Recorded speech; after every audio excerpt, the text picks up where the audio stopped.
My self Monika Bhalla, department of Hindi, Maples academy देवन। आज आपको पाठ 1 भाषा, लिपि और व्याकरण पढ़ा रही हूँ। बच्चों, आदि मानव अपने मन के भाव एक दूसरे को समझाने व समझने के लिए संकेतों का सहारा लेते थे, परंतु संकेतों में पूरी बात समझाना या समझ पाना बहुत कठिन था। इस असुविधा को दूर करने के लिए उन्होंने अपने मुख से निकली ध्वनियों को मिलाकर शब्द बनाने आरंभ किए और शब्दों के मेल से बनी भाषा। भाषा शब्द भाष धातु से बना है, जिसका अर्थ है बोलना।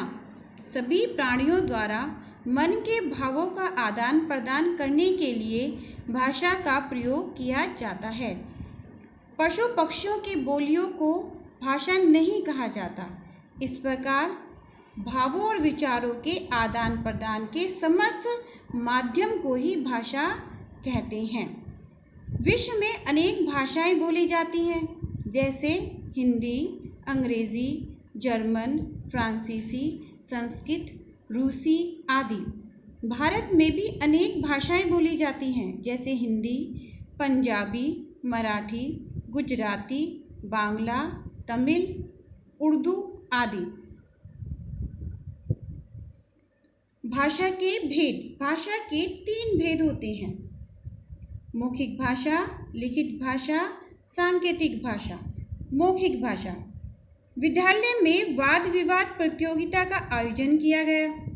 प्रतियोगिता में वक्ताओं ने बोलकर अपने विचार प्रकट किए तथा श्रोताओं ने सुनकर उनका आनंद उठाया। यह भाषा का मौखिक रूप है। इसमें वक्ता बोलकर अपनी बात कहता है और श्रोता सुनकर अपनी बात समझाता है।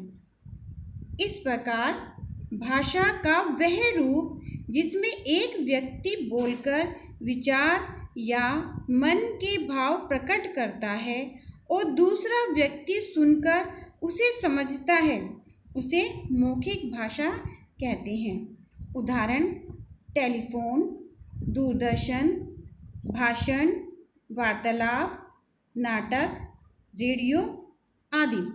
दूसरा है हमारा लिखित भाषा। वरुण छात्रावास में रहता है, अर्थात वरुण हॉस्टल में रहता है। उसने पत्र लिखकर अपने माता पिता को अपनी कुशलता की जानकारी दी। माता पिता ने पत्र पढ़कर जानकारी प्राप्त की। यह भाषा का लिखित रूप है। इसमें एक व्यक्ति लिखकर विचार या भाव प्रकट करता है, दूसरा पढ़कर उसे समझता है। इस प्रकार भाषा का वह रूप जिसमें एक व्यक्ति अपने विचार या मन के भाव लिखकर प्रकट करता है, दूसरा व्यक्ति पढ़कर उसकी बात समझता है, उसे लिखित भाषा कहते हैं। उदाहरण: पत्र, लेख, पत्रिका, समाचार पत्र, कहानी, जीवनी, संस्मरण, तार, ईमेल, एमएमएस आदि। भाषा के लिखित रूप द्वारा जानकारी को संजोकर रखा जा सकता है। लिखित रूप का प्रयोग मौखिक रूप की अपेक्षा सीमित है। तीसरा है सांकेतिक भाषा। जब संकेतों अर्थात इशारों द्वारा बात समझाई और समझी जाती है, तब वह सांकेतिक भाषा कहलाती है। जैसे चौराहे पर खड़ा यातायात को नियंत्रित करता सिपाही, मूक बधिर व्यक्तियों का वार्तालाप आदि। व्याकरण में सांकेतिक भाषा का अध्ययन नहीं किया जाता। राष्ट्रभाषा। किसी राष्ट्र के संपूर्ण क्षेत्र में प्रयुक्त होने वाली भाषा को राष्ट्रभाषा कहते हैं। यही भाषा संपूर्ण राष्ट्र में विचार विनिमय का मुख्य साधन होती है। स्वतंत्रता के पश्चात हिंदी को राष्ट्रभाषा बनाने का संकल्प हमारे देश के राजनेताओं ने लिया था।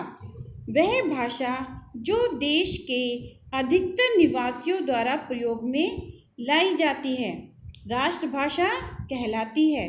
सभी देशों की अपनी अपनी राष्ट्रभाषा होती है।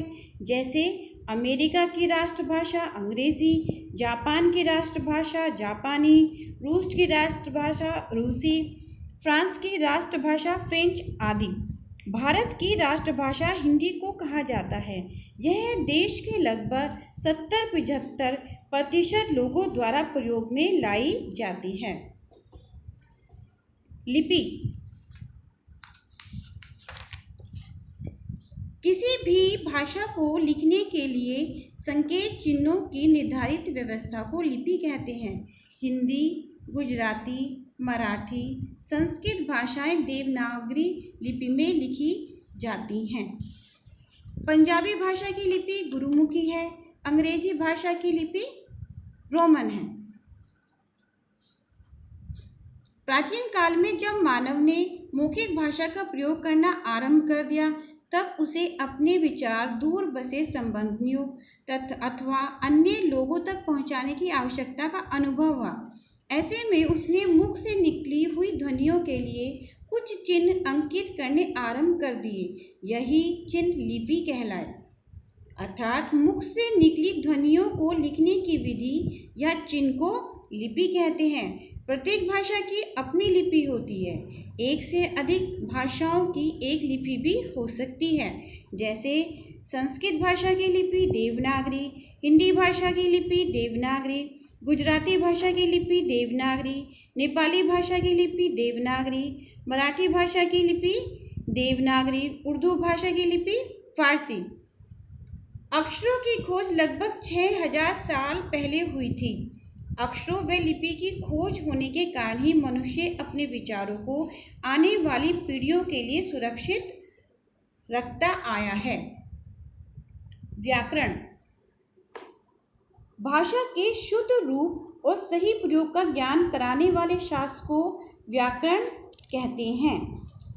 अर्थात व्याकरण वह शास्त्र है जो भाषा को शुद्ध रूप में बोलना, पढ़ना व लिखना सिखाता है। व्याकरण भाषा के नियम बताता है। व्याकरण के ज्ञान के बिना किसी भी भाषा के शुद्ध रूप व प्रयोग को नहीं सीखा जा सकता। व्याकरण के 3 भेद हैं: वर्ण विचार, शब्द विचार और वाक्य विचार। धन्यवाद।